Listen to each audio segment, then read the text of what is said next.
आज निशामुक्त युव विकसित भारत संकल्प जो अभियान आरंभ यही शुभ अवसर में सर्वप्रथम मोर ओडिशार समस्त युव साथी को हार्दिक शुभेच्छा एवं अभिनंदन जनाऊँ। माननीय प्रधानमंत्री श्री नरेंद्र मोदी जी दूरदृष्टि संपन्न नेतृत्व एवं तांकर नेतृत्व में आज सारा देश में 28,000 रु अधिक स्थान में 2,26,00,000 रु अधिक युवक युवती एकत्रित होई निशामुक्त भारत गठन पाई सामाने आज संकल्प नहीं 2047 सुधा एक समृद्ध विकसित भारत गठन पाई आमर युवपीढ़ी होउछंती आमर प्रकृत विश्वकर्मा। एक शक्तिशाली राष्ट्र गठन पाई युवशक्ति ये युवशक्ति किभली भाव में निशा एवं कु अभ्यास दूर रे रहिबे आ सेथिपाई ई व्यापक अभियान आरंभ होइछि। आम ओडिशा सरकार निशा कारबार विरोध में मध्य संपूर्ण भाव में कठोर नीति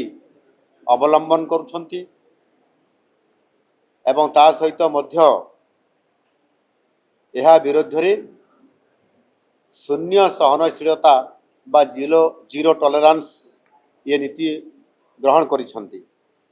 आ सेतिपाई निशा कारबार विरोध में दृढ़ कार्यानुष्ठान मध्य ग्रहण करा जाउछि।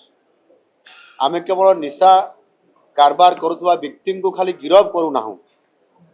बरं निशाग्रस्तंकर सम्मानजनक पुनर्वास पाई मध्य सामाजिक स्तर रे एवं सामानकु चिकित्सा करवा क्षेत्र में मध्य एक गुरुत्वपूर्ण भूमिका आम सरकार निर्वाह करुछंती। ये निशामुक्त ओडिशा ये एक केवल सरकारी कार्यक्रम नुह ये होउछि एक जन आंदोलन। आपण मानकर माध्यम रे मु राज्यर समस्त नागरिक मानक अनुरोध करुछि निज अंचल हेउथिबा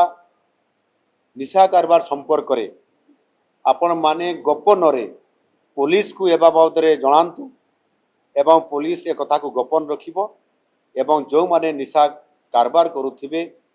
से व्यवसायी हुंतु दलाल हुंतु एवं जो पिला मान को प्रभावित करुछंती ये विषय जानिला मात्रे पुलिस को खबर देले निश्चित भाव में पुलिस समानकर नाम को गुप्त भी रखिबो एवं दृढ़ कार्यानुष्ठान ग्रहण करिबारे सरकार संपूर्ण भाव में प्रस्तुत अछंती। ये सामाजिक आंदोलन आगामी 100 सप्ताह पर्यंत अर्थात आगामी 2 वर्ष पर्यंत ये कार्यक्रम निरविच्छिन्न भाव में चालू रहिबो एवं स्वतंत्र भावे प्रत्येक रविवार दिन मानकरे एथिरे स्वतंत्र भावे खेलकूद माध्यम फिटनेस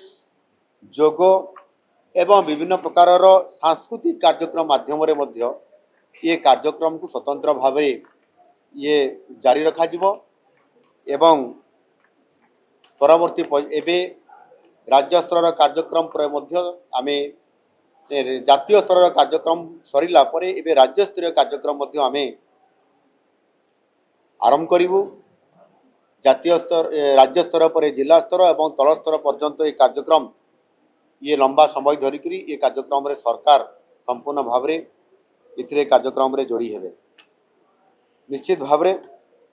आमर बड़ प्राथमिकता होउची युवा वर्गन को समान को फिटनेस करिबा समान को सुस्थ रखिबा समानंकर भविष्यत एवं स्वप्न को साकार करिबा पाई समान को सक्रिय भाव में सुस्थ रखिकरी ताकर भविष्य निर्माण करिबा। एणु निश्चित भाव में आमे समस्ते एक संकल्प नबार जो समय आसी आमे संकल्प नबा निशा को ना